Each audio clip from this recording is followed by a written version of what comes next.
É o Edu Diamante, papai, pode chegar. Dentro do carro a conversa vai rolar. Rodando o Recife, história pra contar. Estamos no ar. Edu Diamante Videocast, estamos online, estamos no ar. E hoje nós vamos ter uma conversa aqui com um motorista de aplicativo que ele veio da selva para a selva de pedra. Ele veio do Pará diretamente para Pernambuco, e de Pernambuco ele conviveu um pouquinho lá em São Paulo e voltou aqui para Pernambuco para contar a história dele pra gente. E eu já apresento Thiago, mais conhecido como Vapo Uber. Vapo. E aí, como foi que primeiramente, vamos começar do início. Tu é natural do Pará, né, velho? Isso, sou paraense. Paraense. Que história foi o que foi que aconteceu para te trazer para Pernambuco? Qual foi a história que... Eu era da área industrial, né? Antes de eu nem imaginava, na verdade nem tinha aplicativo na época, quando eu vim para Pernambuco. Eu vim para trabalhar aí na refinaria Abreu e Lima, né? Já vim de uma obra direto da Bahia eu já vim, como a gente diz na área industrial, né? Já vim fichado já para cá. Vim para trabalhar na Odebrecht, na construção da obra da Poipet, que fazia parte ali junto da área ali de Suape, né? E foi por isso que eu vim. E como foi que tu foi parar como motorista de aplicativo? Então, caiu de paraquedas? Qual foi a história que teve? É uma história longa, mas eu vou tentar resumir. Meados de 2014, final de 2014, na verdade, foi quando deu início aí a história do Petrolão, né? E a maioria das empresas de Suape, nessa época eu já não estava mais na Odebrecht, eu já estava em outro empreendimento, né? Na verdade era um consórcio que tinha, o consórcio Conduta e Egesa, e eu já estava trabalhando nessa obra, já estava há 4 anos. Foi quando a empresa decretou falência, né? Assim como diversas outras do polo dali que era do Porto de Suape, né? Decretou falência, e aí eu fiquei desempregado. Na época a empresa que eu trabalhava, a gente saiu como diz a história, com uma mão na frente e outra atrás, sem direito à rescisão, sem direito a FGTS, sem direito a nada, saiu a nada. E aí eu ainda fiquei um tempo por aqui, né? Eu acho que eu nem lembro exatamente, mas acho que eu peguei seguro-desemprego ou não. Só sei que eu fiquei um tempo parado, e aí eu ainda fui pro Pará, passei acho que uns 2 meses lá com meu pai, na casa do meu pai, e voltei para tentar retornar já no antigo estaleiro Atlântico Sul. Fiz uns testes lá para ver se ingressava novamente na área. Não deu certo, isso é uma outra história que eu vou contar, vai levar o nosso videocast todinho, mas enfim. E aí fiquei, no tempo que eu fiquei aguardando essa resposta do estaleiro Atlântico Sul, foi a época que chegou o Uber em Recife. 2016. E aí eu vi aquilo, deixei, como eu sempre fui ligado nesses negócios de tecnologia, dessas coisas mais que acontece na modernidade, né? Sim. E aí eu fiquei esperando o curto dinheiro que eu tinha guardado quando eu vim do Pará novamente para entrar, tava se acabando, eu precisava de uma solução de ganhar dinheiro. E aí veio o Uber, eu lembro exatamente, foi no final de semana daquela parada da diversidade que tem, né? Sim. Em Boa Viagem. Foi quando tu entrou, quando os caras já conseguiu trabalhar? Foi justamente naquele final de semana. A história foi assim, tinha um amigo meu que ele ia viajar com a família dele, com a esposa dele, e perguntou se eu podia deixar ele era meu vizinho, mais ou menos, de onde eu morava. Ele disse: Thiago, tem como tu deixar a gente lá no aeroporto, e de lá tu volta e deixa o carro lá em casa. Eu disse: beleza. E aí foi quando eu fui procurar mais a fundo sobre o aplicativo, sobre o Uber e tal. Aí eu falei com ele, ele é o nome dele. Aí disse, Léo, então já que eu vou te deixar, tu só vai voltar segunda-feira, deixa eu fazer o teste no teu carro esse final de semana com esse negócio de Uber e tal, pra ver. Ah, tu conseguiu com o carro emprestado. Foi, aí peguei o carro dele. E fui. Aí foi na sexta eu não consegui rodar direito, porque não tinha experiência nenhuma, né? Sim. Não sabia que o pacote de internet que eu tinha não supria a internet que você necessitava para rodar. Então quando eu comecei, depois que eu deixei ele no aeroporto, aí eu acho que eu ainda cheguei a fazer uma ou duas corridas, e quando eu vi, a minha internet acabou. Aí eu vi que eu tinha que contratar um pacote maior, né? Porque eu andava com internet pré-paga e tal. Mas aí rodei, aí comprei a internet, coloquei, aí rodei o sábado e o domingo. E aí veio aquela história, Sim. que quem é do início sabe, né? Sim. Eu lembro perfeitamente que no sábado e no domingo eu tava com mais de 800 e poucos reais na tela do aplicativo. 800 e uns quebrados. Sim. Mais de 850. Aí veio aquele velho sentimento de quem rodou nas antigas e viu, disse, eu não quero trabalhar mais pra ninguém, isso aqui é vida. E aí foi, né? Aí ele veio na segunda-feira pra pegar ele, e depois eu comecei a correr atrás de um carro, aluguei um carro. Começou o carro alugado. Muito tempo eu fiquei com o carro alugado, por muito tempo. E já é uma experiência diferente, né? Pra quem tem carro próprio. Totalmente diferente. E foi esse meu início, né? Foi por isso que eu vim pro aplicativo. Sim, assim, acho que qual foi, no início, qual foi a principal dificuldade de tu trabalhar com motorista de aplicativo aqui em Recife, né? Aqui em Recife, daqui a pouco a gente conta um pouco mais à frente da região de São Paulo. Aqui em Recife, quais são as maiores dificuldades para o cara conseguir ganhos e também conseguir lucro, né, velho? Aqui. Vamos lá, nesse início, o grande vilão era o combustível, né?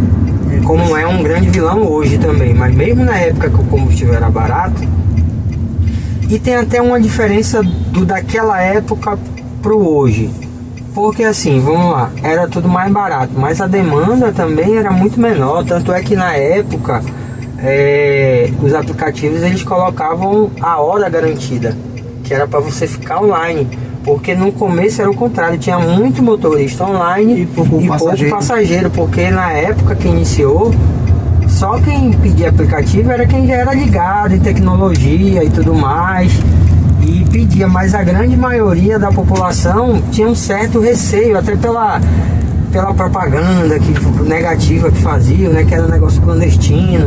Aquela né? confusão que teve dos taxistas. Também, aí teve tempo que a gente foi perseguido pela CTTU, a gente teve que correr atrás de liminar judicial para poder rodar. Eu peguei essa fase inicial todinha aí. Então a diferença basicamente era isso, né? Às vezes você ficava muito tempo na rua e não tinha tantas chamadas. Hoje é o inverso, a gente não ganha dinheiro, não é porque não tem chamada, é porque as chamadas pagam pouco. Se você o valor do quilômetro diminuiu muito, além da porcentagem dos aplicativos aumentarem. Justamente. E aí tem esse quesito aí que é muito importante, que hoje o número de demandas é muito grande. Se você deixar seu aplicativo ligado, ele não para de tocar. Porém, as corridas que tocam não cobrem os custos operacionais do motorista de aplicativo. Naquela época não, demoravam muito a tocar. Mas quando chamava, você não sabia para onde ia, você não sabia quanto você ia ganhar, só no final da corrida. Mas mesmo assim, para onde você ia, e às vezes você voltava batendo e sorrindo, porque aquela corrida era lucrativa. Ainda pagava o KM. Pagava tudo, né? Antigamente, na verdade, assim, teve um período, e já não tão distante lá no início. Vou colocar de 2019, 2018, 2019, eu focava em rodar quinta, sexta, sábado e domingo. Segunda, terça e quarta eu rodava, mas aí eu deixava para fazer algumas outras coisas pessoais também. rodava menos focado, vamos dizer assim, Sim, né? sim. Não dava o dia todo para o aplicativo. Porque eu sabia que na quinta, na sexta, no sábado e no domingo, A demanda era alta e cobria. compensava, eu pagava todas as minhas despesas semanais, pagava o carro e ainda sobrava. Que não é a realidade de hoje, né? Hoje o motorista aplicativo, se ele tiver uma gripe na semana e ficar 2 dias sem rodar, ele já compromete todo o planejamento financeiro dele, do que ele precisa durante a semana para honrar seus compromissos. E como é que tu fazia aqui, ainda aqui em Pernambuco, para tu conciliar teu tempo de como motorista e a família, né, velho? Tem que ter esse tempo pra família também. Então,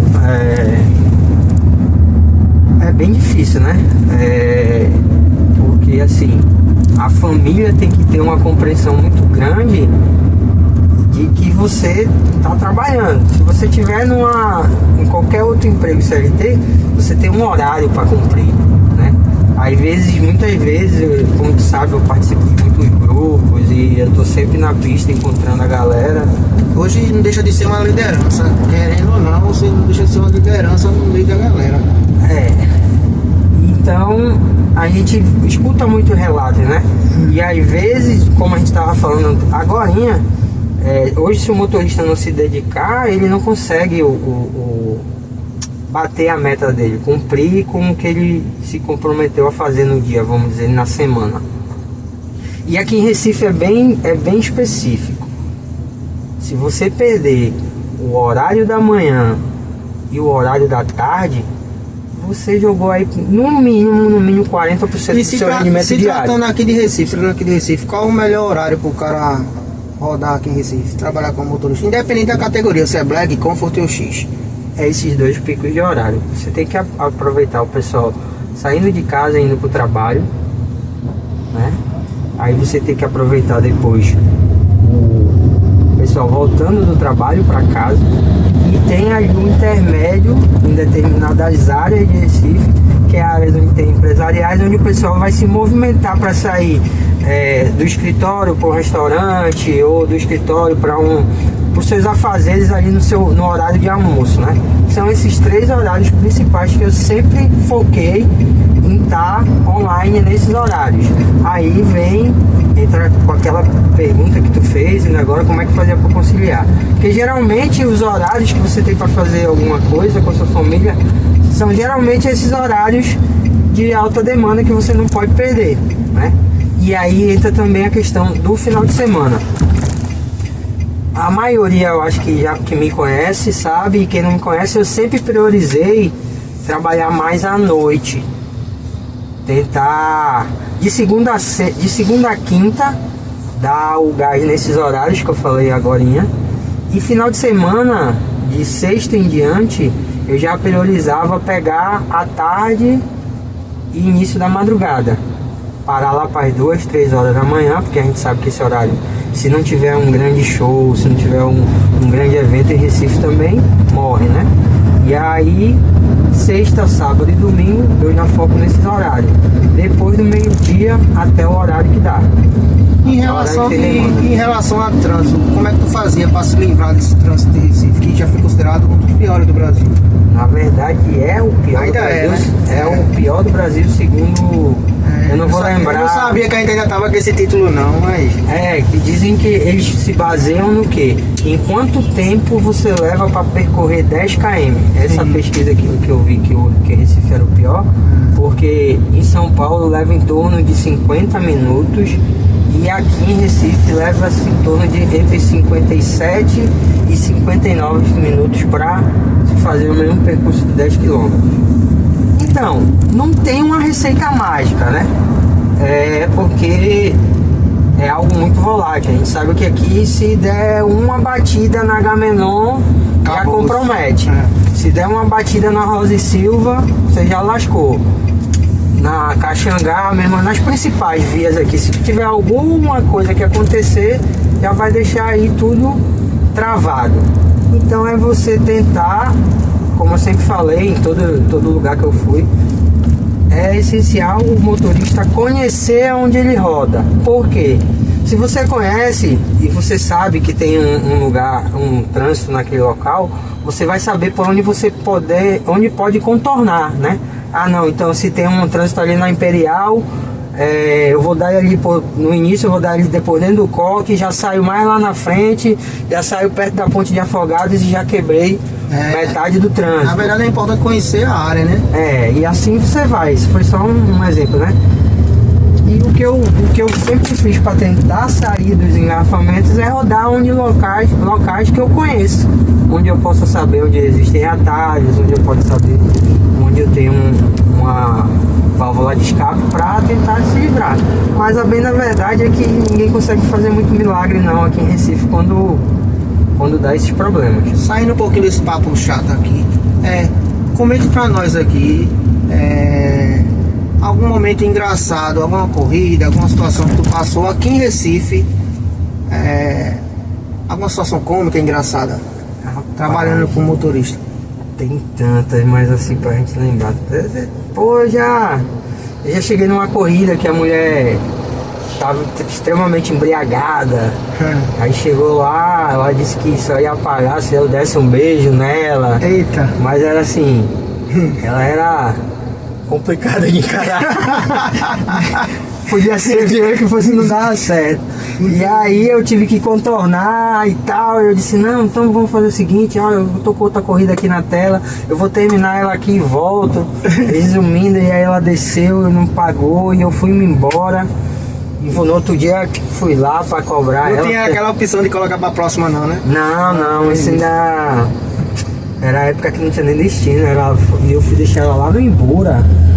E foi complicado e foi engraçado, complicado e tenso ao mesmo tempo, porque nesse mesmo momento que ela disse, não vou pagar, ela começou a se alterar dentro do carro, eu tive que contornar, e ao mesmo tempo tinha uma galera na frente bebendo, já ficou assim meio de butuca, entendeu?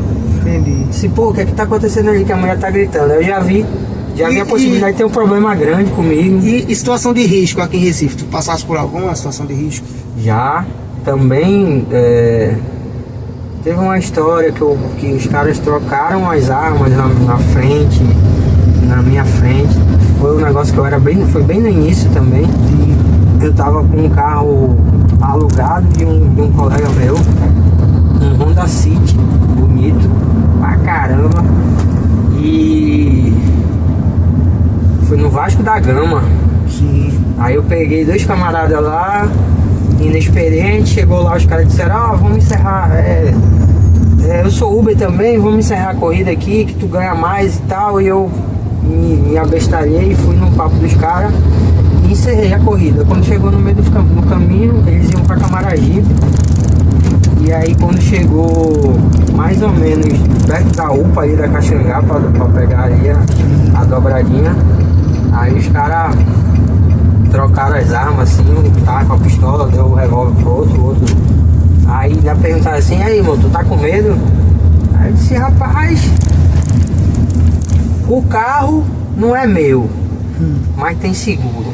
Essa é a primeira corrida do dia que eu tô fazendo. Mentira que era a última. É aquele negócio, sabe? Eu já tinha batido a meta do dia.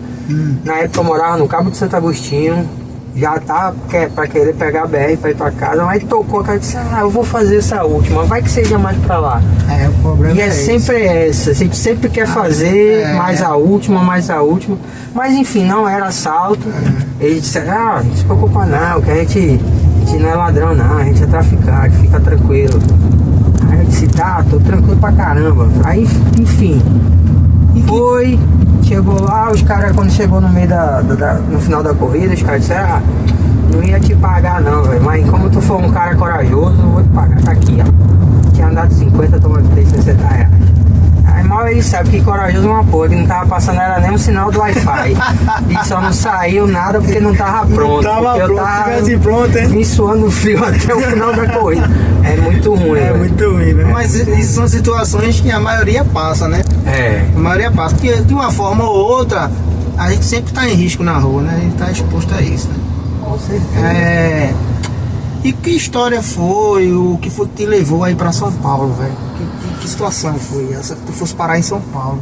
Então, e conta também um pouquinho como foi a tua trajetória. Primeiro tu vai dizer o que te levou aí para São Paulo e depois tu conta o teu trajeto de Recife até São Paulo, como tu conseguiu chegar lá? Então, a minha ida para São Paulo tem diversos fatores, né?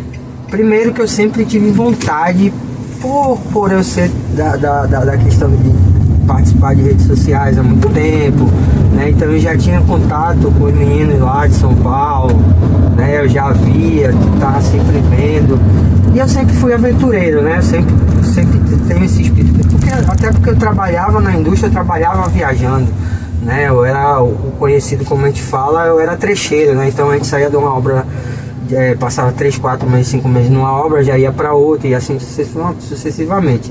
Então eu sempre tive essa estiga de estar viajando, nunca foi problema para mim. Segundo lugar, eu tinha minha SPIN, né? E a minha SPIN deu um problema e ela ficou 10 meses fazendo serviço numa oficina mecânica, e com isso ela entrou, o cara me enrolou esses 10 meses para entregar ela pronta.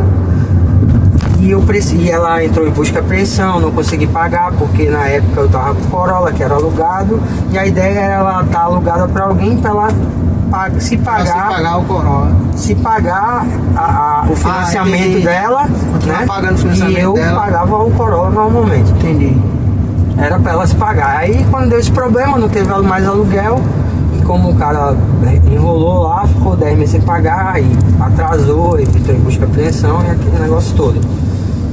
E aí juntou com isso, eu tive que ir para São Paulo, porque o valor que eu precisava arrecadar para fazer o serviço dela, né, para deixar ela pronta e pagar os atrasos, né, os meses atrasados, eu não ia conseguir fazer uma diária dessa aqui em Recife, né?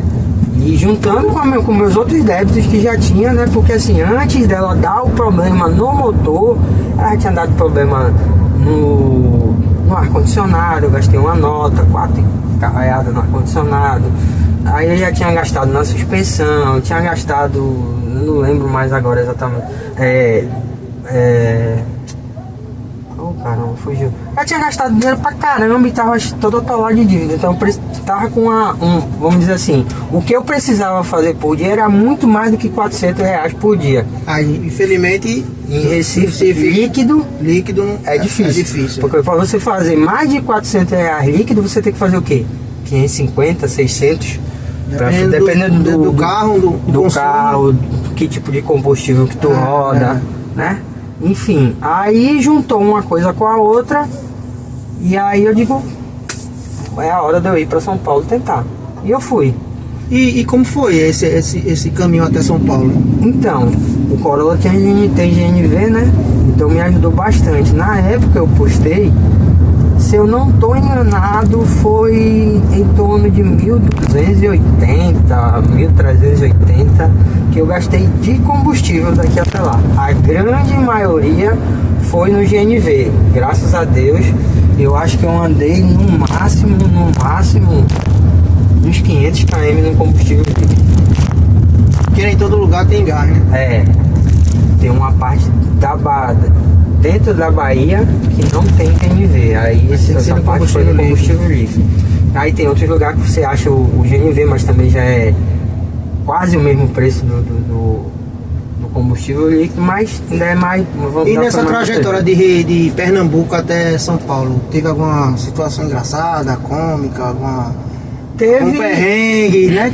Sabemos que é quilômetro pra caramba, né? Bom, teve aquela velha multa, né? Levei uma cacetada da poxa, velho. Que foi. Peguei uma multa de ultrapassar a faixa contínua.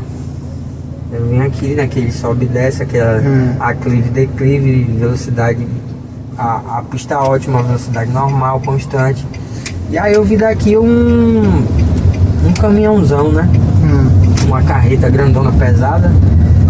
E aí quando eu peguei ela subindo, eu digo, bom, quando chegar nesse próximo declive aqui, se tiver espaço, eu dou-lhe.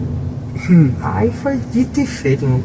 Quando eu vi, não vinha nenhum carro de lá, eu já não contei a história. Seta e tome. Quando eu botei do lado, que eu botei pra cá, tava só o bonitão, assim, com a pistolinha. Chega, deu pra ver o sorriso dele, assim. Eu digo, eita, meu irmão. Aí já foi, já tinha passado. E leite derramado já era. E quando eu cheguei em Minas Gerais, aí quando eu tava chegando em Belo Horizonte, aí eu parei pra abastecer, aí tava falando com um grupo do pessoal que é de lá, do Sudeste, o pessoal falou, ô Vapo, bota um babacá, pô, de Minas pra São Paulo tem muito pedido de babacá. Aí eu disse, pô, é mesmo, velho, eu vou colocar. Aí coloquei o babacá e peguei 4 passageiros. Meu irmão, eram 4 caminhoneiros, que eles fazem o seguinte, eles são contratados por empresas que vendem os cavalinhos, e eles vão entregar os cavalinhos em determinada cidade que comprou, e de lá eles voltam, né? Aí peguei eles lá em Belo Horizonte, não, Betim, acho que era Betim, é perto, tudo perto ali. Aí peguei eles lá e vim. Rapaz, eu vim na estrada de boa. Aí os caras perceberam que eu tava cansado, né? Aí quando a gente parou pra almoçar, depois do almoço o cara falou assim, ô negão, tô vendo que tá cara de cansado aí. Se tu quiser se sentir confortável, eu posso dirigir pra tu um pedaço pra tu ir descansando aí. Atravessa lá de Recife e tal. Aí eu disse, meu irmão, só toma a chave. Aí os caras vieram de... eu não lembro o nome da cidade, mas já um bom pedaço me ajudaram. A gente veio maior resenha. E eu até postei nesse dia, meu irmão, bastou ser motorista pra ser mentiroso, velho. Era cada conversa dos caras, meu irmão. Antigamente era pescadores de motorista, né? De aplicativo ainda mais. E não é só de aplicativo não, que eu vi que os caminhoneiros também não ficam atrás. Cada história, cada conversa cabeluda, véio. Só vantagem. O tal do motorista não conta uma derrota não, é só vantagem. É só lucro, é só... todo mundo ganha na Mega Sena, é só vantagem. E quando chegou lá em São Paulo, velho, como é que foi esse choque de realidade? Sai de Pernambuco e chega em São Paulo. Como é que foi trabalhar lá? Esse choque de realidade, na verdade. Na verdade, assim, eu sou um cara altamente adaptativo, né? Eu consigo me inserir em qualquer situação, sou um cara bem camaleão mesmo. Só que na área, cheguei, não demorei pra fazer amizade, assim, porque quando eu fui daqui, eu levei um trinco no vidro na estrada. Então já fui procurar, logo no dia seguinte eu já fui procurar o local pra guardar, né? Pra trocar o vidro. Sim. E nesse local é um posto de gasolina, onde geralmente a galera lá da área fica esperando corrida, que fica perto de um shopping que é bem movimentado, e também um local que é como se fosse um centro de convenções aqui, e lá onde sempre tem feiras e tudo mais, e a galera fica ali por perto já para esperar a corrida desse local. Eu tava lá e o cara já encostou e tal, para perguntar como era que tava, o Black e tal, não sei o que. Eu fui falar pra ele, pô, não, velho, acabei de chegar aqui, não conheço nada, ainda vou... Aí disse, então eu vou colocar tu no grupo, a gente tem um grupo daqui do posto e tal, e já foi. E quando eu fui também, eu tinha um amigo que tava morando lá, tava trabalhando lá, e o primeiro local que eu fiquei foi nesse lugar que o meu amigo trabalhava, e onde ele trabalhava também era a moradia dele. E ele conversou com o patrão dele lá e me cederam também abrigo lá no início. Então, o primeiro mês eu tava lá nesse local. Mas depois, por outros motivos, fechou lá a loja que ele trabalhava, ele também foi embora, e foi aí que eu comecei a ficar sozinho, né, vamos dizer assim. Aí bateu o choque de realidade, né, velho? Compromisso. Só que o grande choque de realidade é tudo aquilo que eu sempre falei em todos os lugares que eu fui convidado, e inclusive é o que eu sempre bato lá quando alguém que está entrando no aplicativo me pergunta quais são as principais dicas para quem está começando. E eu vi na prática que tudo que eu falo é verdade. O que me quebrou muito no início é você não conhecer aonde você está rodando. Porque quando você não conhece, até uma corrida que você acha que é super boa, Pode ser não perigosa. é. Não é nem a questão de perigosa, é que não é vantajosa. Por exemplo, vou dar um exemplo que é onde a gente tá aqui em Recife. Toca uma viagem pra cá, tu tá aqui no centro da cidade, toca uma viagem pra Rosa e Silva e toca uma viagem pra Cuscabugá. Qual que é melhor? Você vai vir sempre pra Cuscabugá, que você sabe que a probabilidade de ter um engarrafamento maior é na Rosa e Silva. Mesmo que esteja pagando mais a da Rosa e Silva e a daqui esteja pagando um pouco menos, você prefere vir pra cá porque você vai fazer a viagem em menos tempo.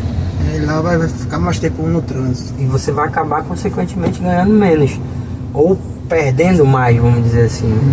Então, o que eu demorei, o que eu levei muito tempo, um tempo considerável, foi para me adaptar, para me começar a conhecer para onde eu deveria pegar a corrida, para onde eu não deveria ir, né?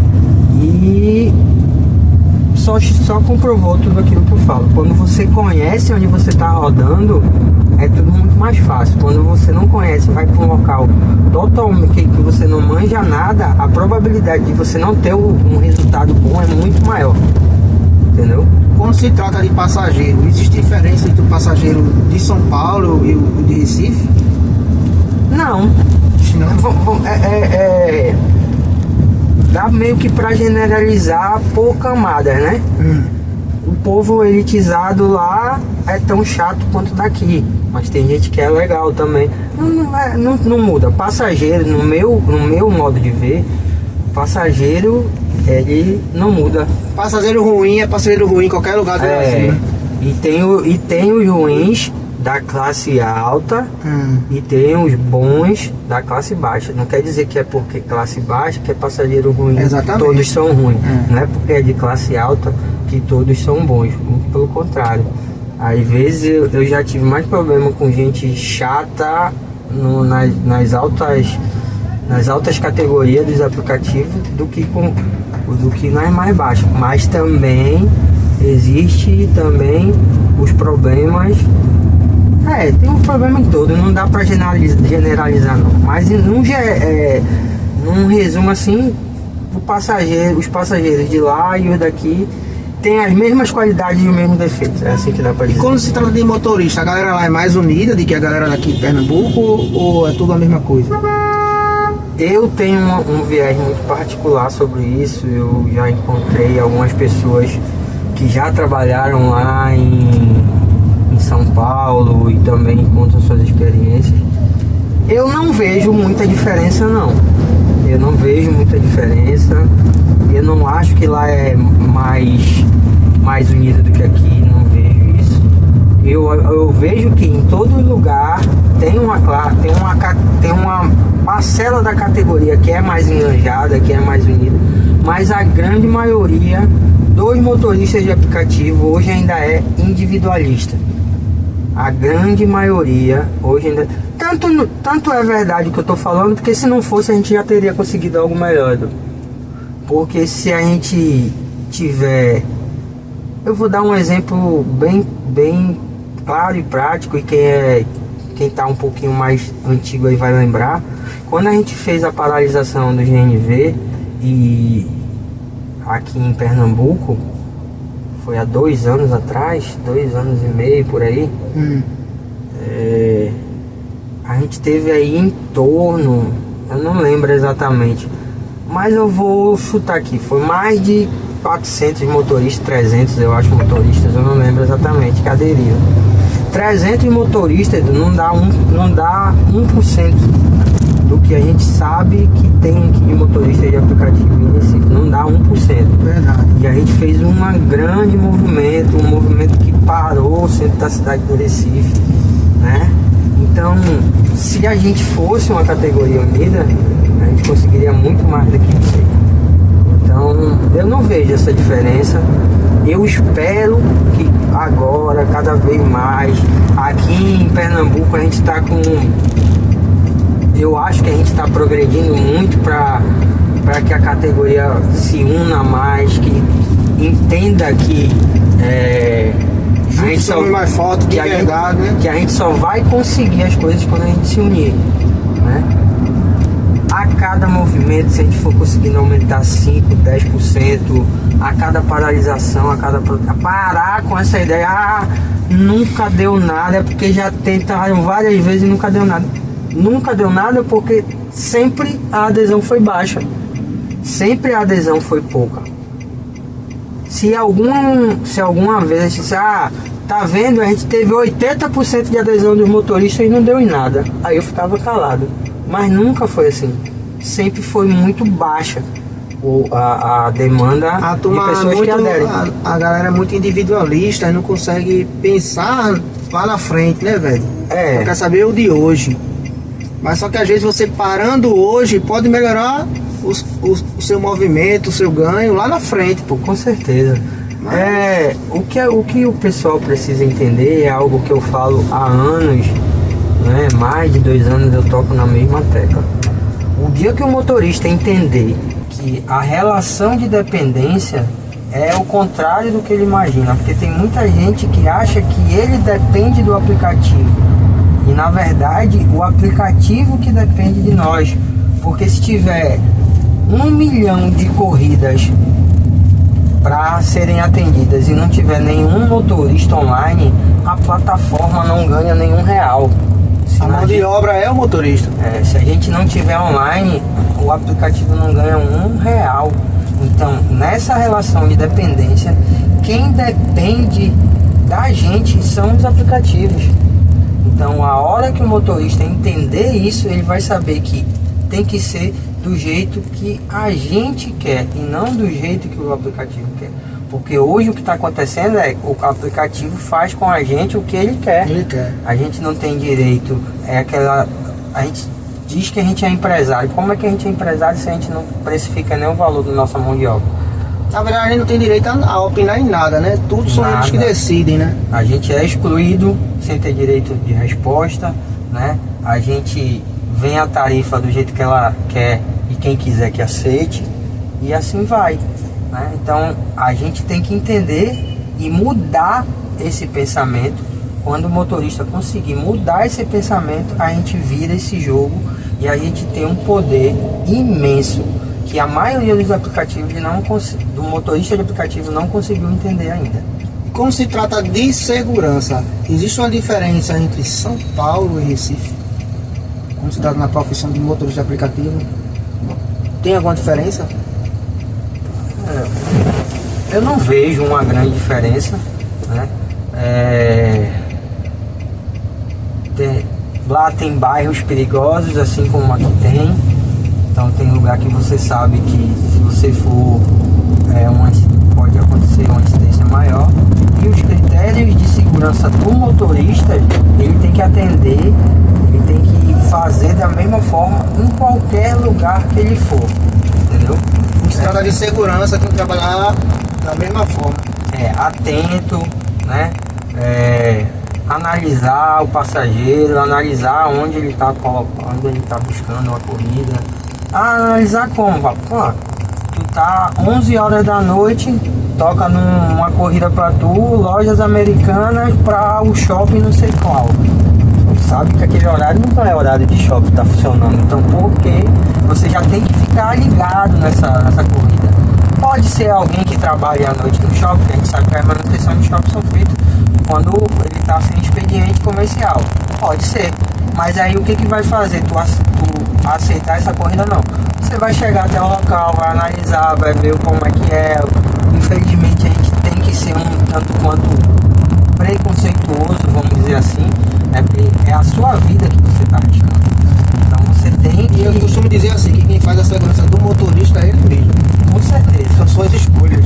Com certeza. As suas escolhas vão aumentar ou diminuir a chance de alguma coisa acontecer contigo, né? Aqui a gente tem um caso recente, vamos dizer assim, de uma motorista mulher que foi interceptada, né, lá pro lado de Gaibu, e levaram o carro dela e tudo mais.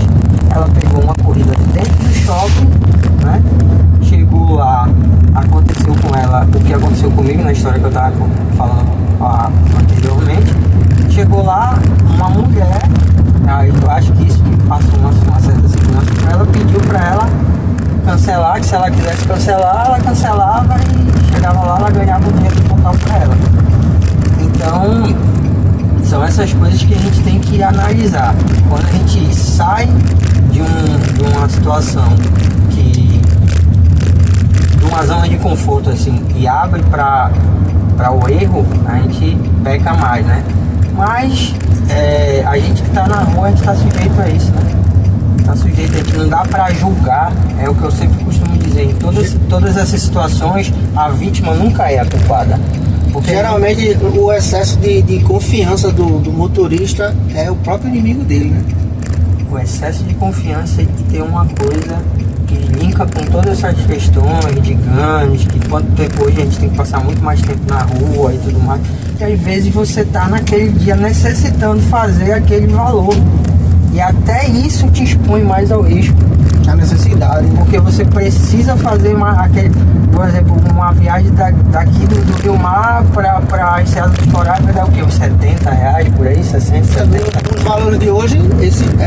E às vezes você está precisando daqueles 60 para chegar no montante que você quer, e aí você, puxa, mas é o valor que eu quero, eu vou arriscar.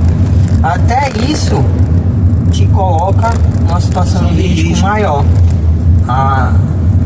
Então não dá pra julgar e dizer assim, tá vendo? Mas só quem tá na pele é que sabe o que cada um tá passando. Eu nunca julgo nenhuma situação, porque eu sempre digo, a vítima nunca é o culpado. E assim, tu só sobrevive hoje em dia como motorista de aplicativo, é a tua primeira renda, tua única fonte de renda? É a minha maior fonte de renda, é aplicativo, né? Eu tenho, junto com a minha esposa, a gente tem uma ótica, mas também ela na verdade hoje está no CLT, e a gente já tem, como a gente a nossa ótica é voltada para o atendimento a domicílio, então a gente também no horário que ela tem vaga, ela faz atendimento da ótica, mas também é algo que é mais para casa, mais para manter as coisas de casa do que não dá para viver disso. Então para mim é quase uma renda menor dessa parte. E aí a minha renda principal é dos aplicativos. É com o aplicativo que eu pago minhas contas e tudo mais. Quais são as suas redes sociais para essa galera que quiser te seguir, conhecer tua história, saber mais um pouquinho, que não dá para contar tudo em um podcast, né? Verdade. Vá pro _Uber, vai estar lá carro balado, que esse é o projeto que me trouxe para as redes sociais. Primeiro foi o carro balado, né? Várias vezes de balada, e é temático, e nas datas comemorativas é sempre enfeito, né? Natal, São João, Carnaval, os últimos carnavais que eu estava em Recife, tirando esse que eu não estava com carro, né? Eu sempre enfeito o carro, e às vezes nos últimos carnavais, cada dia do carnaval eu saía com uma fantasia diferente. E esse foi o projeto que me trouxe pro Instagram, que começou a me dar visibilidade no Instagram. Como São Paulo é a terra da balada, tu fizesse esse Fiz, com certeza. Esse carro da balada lá em São Paulo? Com certeza, com certeza. Como foi que a galera aderiu lá? Então, foi muito bacana isso aí, porque a galera nunca tinha visto. Não, era quase que unânime, que todo mundo disse, nunca tinha visto aqui e tal. Aí o pessoal gostava muito, disse, que criativo, legal, não sei o que. Aí quando eu falava que eu era morador aqui do Nordeste, cara do Pará, mas que morava aqui, disse, tá explicado, é um povo muito mais animado, porque o paulista ele é mais frio, sabe? Agora sim, falasse de Nordeste, tu passasse por alguma situação de xenofobia lá? Xenofobia, né? Não, graças a Deus. Algum tipo de discriminação, ou a galera acolheu de boa, foi tranquilo? Eu não ouvi nada direcionado a mim, mas ouvi sim comentários xenofóbicos, porque assim, São Paulo ele é multirracial, né? São Paulo você encontra gente de todo lugar do mundo, principalmente do Brasil, né? Então tem áreas lá que são praticamente determinadas. Você vai para a área, tem mais boliviano, você vai para uma área, tem mais pessoal da África, de diversos lugares da África, você vai para outro lugar, tem mais gente do Oriente Médio, né? Que são os árabes, os afegãos e por aí vai. Então é meio... Tem uma área só do pessoal oriental. Então é quase que impossível você não ouvir algum comentário xenofóbico. Infelizmente tem muito, mas nunca teve algo direcionado comigo, né? Comigo assim pessoalmente, direcionado direto a mim, nunca teve, mas eu já ouvi muitos comentários, infelizmente.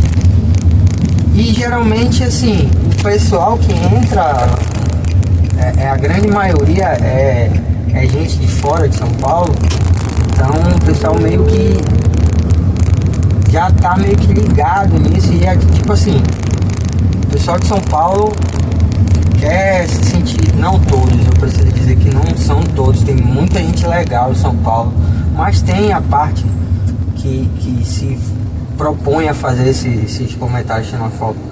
E aí o pessoal que é de fora, que comenta muito desses paulistas que são assim, né? Então é meio que um chumbo trocado. Como tem muito mais gente de fora de São Paulo em São Paulo do que os próprios paulistas da Gema, vamos dizer assim, fica meio que um chumbo trocado. O pessoal que entra no... O pessoal se sentia até mais confortável quando sabia que eu não era de São Paulo.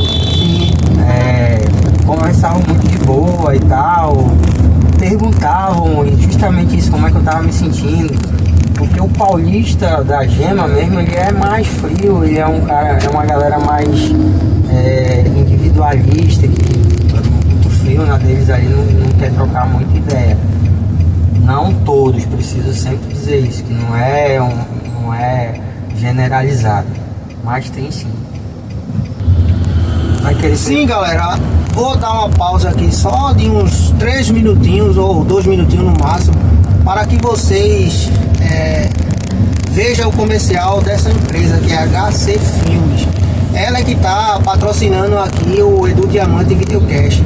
E custa nada vocês assistirem aí o comercial da empresa aí e também contratarem, se vocês quiserem uma cobertura de aniversário, casamento, até de velório, se quiser, ele vai lá e filma. Tudo que for de audiovisual, só é você procurar lá no Instagram, HC Filmes ou Henrique Chaves Filmes. Aí você encontra lá, entre em contato com eles, que eles vão te entregar a melhor qualidade possível com o melhor preço da região metropolitana, acho que de Pernambuco. Não tem melhor do que eles não. Na HC Filmes, transformamos momentos especiais em histórias inesquecíveis, cada detalhe capturado com qualidade cinematográfica. Com equipamentos de última geração e uma equipe apaixonada, criamos filmes que emocionam e ficam para sempre na memória. Inspire-se e transforme o seu evento em um verdadeiro espetáculo. HC Filmes, porque o seu momento merece ser único. Voltando aqui ao assunto, né? Que a gente tava conversando. Chegou aquela velha hora, aquele velho momento que vocês que já estão acompanhando a gente há quase 10 episódios, né? Tem aquele momento doce, um momento marcante do meu canal, e eu não poderia deixar passar, mesmo que eles conhecendo a história e sabendo que ele é motorista de aplicativo, eu não posso deixar de oferecer ele uma pastilhazinha para adoçar esse momento. Aí vai ficar a critério do nosso amigo aqui se ele vai aceitar ou não. Aceito. O motorista de aplicativo que não aceita o famoso house preto, eu tenho mentoria sobre isso, viu? Qualquer coisa chama no direct que eu te faço. Procure as redes sociais dele que ele dá a dica certinha de como você faturar. Mas isso aqui, ó, quem sabe usar é ouro, viu? Quem não sabe, entra no meu Instagram que eu faço a mentoria do house. Agora... É Frigeles, porque a gente é pobre ainda, pô. Véio. A gente é pobre ainda, mas assim que o canal melhorar, eu vou chegar no House Preto. Ou Trident. O Trident, ó. Lá em São Paulo, o que é que a galera usa lá? É Trident. É Trident? Se você chegar com Frigeles, você não pega não. E tu já tivesse alguma situação engraçada que a galera queria pagar de outra forma, aqui em Pernambuco, em São Paulo, em qualquer lugar do Brasil? Tanto aqui em Pernambuco quanto lá em São Paulo. E aí, como é que foi? Pra falar a verdade, aqui em Pernambuco teve mais incidência do que lá em São Paulo. E foi, São Paulo é a terra da balada, a terra do todos e todos. É verdade. Uma comenta, né? Lá tem a Rua Augusta, né? E a Rua Augusta é a faculdade, né? Vamos dizer que a metrópole aqui é o ensino médio, a Rua Augusta é a faculdade, onde você faz ali a pós-graduação e tudo mais no House Preto. É um negócio de louco, velho. E você vê de tudo naquela Rua Augusta, principalmente quando você chega no fim da madrugada pro início da manhã, meu amigo, é coisa de você contar assim, cara, dizer, não é possível que você tá contando um negócio. Você vê a galera praticamente nua de manhã. Na rua, assim. Na rua, e se beijando, se agarrando, e é um homem é mulher com mulher, e vai, e tá tudo certo. Ninguém. Mas aqui eu tive mais incidência de tentativas de uso do House Preto do que lá de São Paulo. Foi? Aqui tu faturou mais, então. Revelar os segredos do cara, pô. Cada um bate a sua meta do jeito que sabe. O cara só trabalha à noite, acabou de informar aqui, logo no começo da história, que ele gosta de rodar só à noite. E vem dizer que conhece a história do House Preto desde o início, velho. É isso aí. E ele tá querendo dar mentoria. Como diz o velho ditado, pagando bem que mal tem. Pois é, pessoal, Edu Diamante Videocast, infelizmente, vai encerrando mais um programa por aqui. Nós estamos aqui no centro do Recife, né? Essa aqui é a rua Visconde de Suassuna, né? É a rua dos cursos, né? Conhecida aqui, né? Uma rua do que? Dos cursos profissionalizantes, né? Isso. Estamos aqui na Boa Vista, bairro da Boa Vista. Encerramos aqui mais um programa. Graças a Deus deu tudo certo. Nesse trânsito louco de Recife, que toda hora é um buzinando, toda hora é alguma coisa que acontece nessa cidade. E cada vez mais é desafiador fazer um programa de qualidade e trazer sempre o melhor conteúdo para você. Então, a partir de agora, eu vou agradecer ao meu amigo Tiago aqui por mais uma oportunidade de trazer sua história aqui para vocês entenderem melhor como que é a vida de um motorista de aplicativo, e principalmente ele que tem na bagagem quase 3 estados, né? Quase 3 estados, né? De experiência. E como ele mesmo disse, é um camaleão da vida, né, velho? Vai se adaptando cada vez mais. E é isso aí, pessoal. Vamos encerrando por aqui. Até logo a vocês. Muito obrigado. Não se esqueça de se inscrever no canal. Não basta só assistir, tem que se inscrever para fortalecer. E comentar lá. Comentário positivo ou negativo tá valendo. Por quê? O positivo, joia. O negativo vai nos direcionar a cada vez melhorar o conteúdo para vocês mesmos conseguirem sempre ter uma coisa de qualidade. E vamos valorizar o que é da gente, né? Edu é daqui, de Pernambuco, de Recife, né? A gente curte, compartilha tanta gente daí de fora, que a gente tem que... Eu sei que o pernambucano, o recifense, ele é bairrista. Então vamos ser bairrista também, vamos prestigiar os nossos motoristas locais. Parabéns, Edu, pelo projeto, muito legal aí. Eu espero que tenha vida longa o seu videocast e que possa crescer cada vez mais e que venham outros, e vamos apoiar o que é da gente. Edu é um cara parceiro aí nosso das antigas, a gente troca ideia há muito tempo. Eu achei muito massa. Edu, muito obrigado pelo convite. Gente, muito obrigado por estarem assistindo aí. Eu que agradeço e conto com vocês, motorista de aplicativo. Vamos se inscrever no canal, não basta só assistir. Vamos mostrar a nossa força aqui de Pernambuco para o mundo todo. É isso aí, gente. Muito obrigado. Muito obrigado mais uma vez. Segue lá, Vapo_Uber. Tamo junto. Bora. Valeu. É o Edu Diamante, papai. Pode chegar. Dentro do carro a conversa vai rolar. Rodando o Recife, história pra tu ler. Estamos no ar.